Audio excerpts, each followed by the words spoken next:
Hi, I'm Jonathan Searcy, and this is a quick book summary of Switch, the 2010 book by Chip and Dan Heath.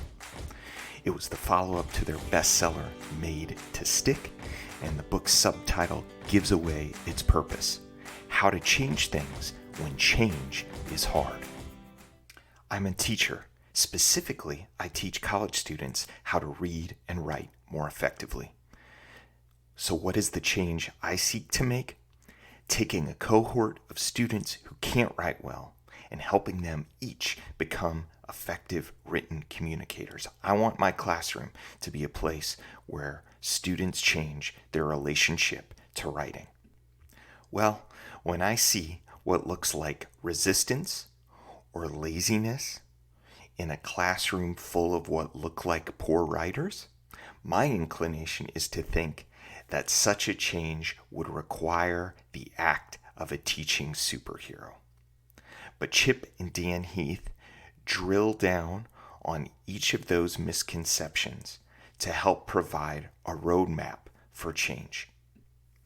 Misconception number 1, it's resistance. Not true, say the Heath brothers.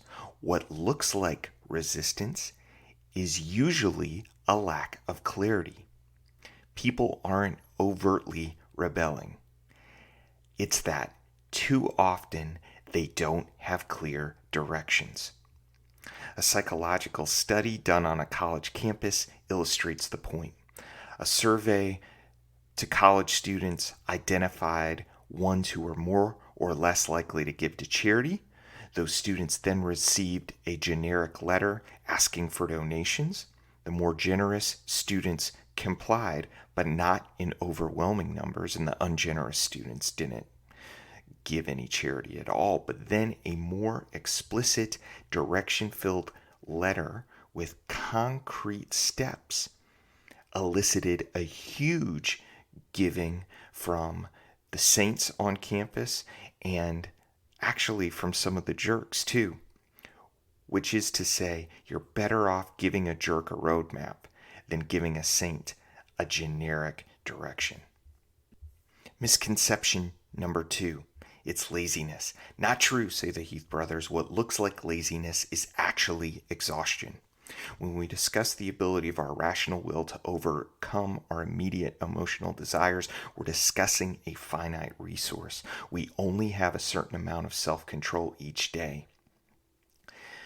In another psychological study, college students were brought into a room with 2 kinds of food: freshly baked chocolate chip cookies and radishes. One group got the cookies, the other group got the radishes. The students were then given a puzzle, supposedly to help demonstrate the superiority of college students' critical thinking skills. Unbeknownst to the students, the problem couldn't be solved. The chocolate chip cookie crew worked on the problem for an average of 19 minutes before giving up. The radish crew, less than 10. They tapped out early because they had spent their willpower on not eating the cookies. Misconception number 3, it's who they are. Not true, say the Heath brothers. What looks like a people problem is often a situation or environment problem. Here's a fun study. 2 groups get free tickets to a movie and free buckets of popcorn. One group gets a bigger bucket, the other group a smaller bucket. The twist: the popcorn is purposefully bad, inedible, all of it, so squeaky it's stale.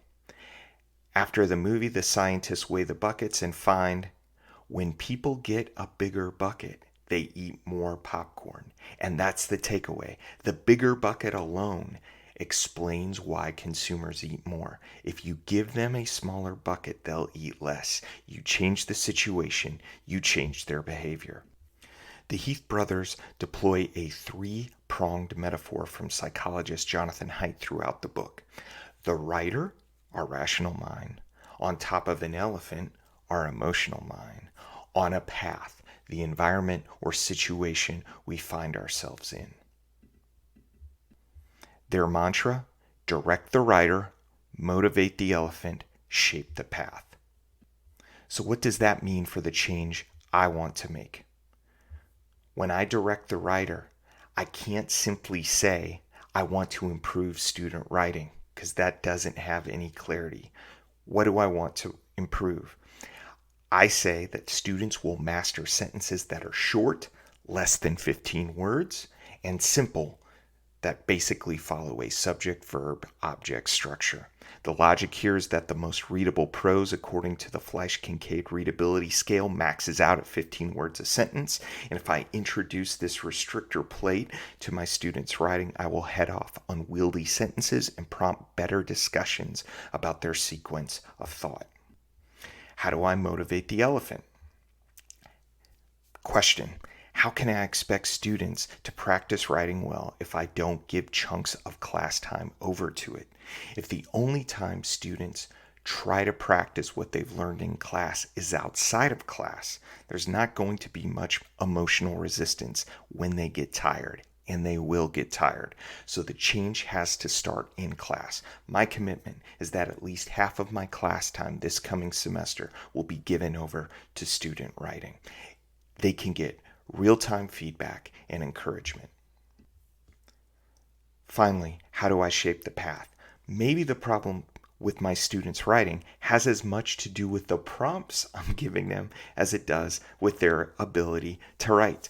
The coming semester, I will use the book This I Believe as our course text.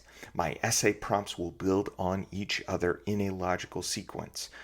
First one, students will analyze an essay from This I Believe. Number 2, they will then write a This I Believe essay.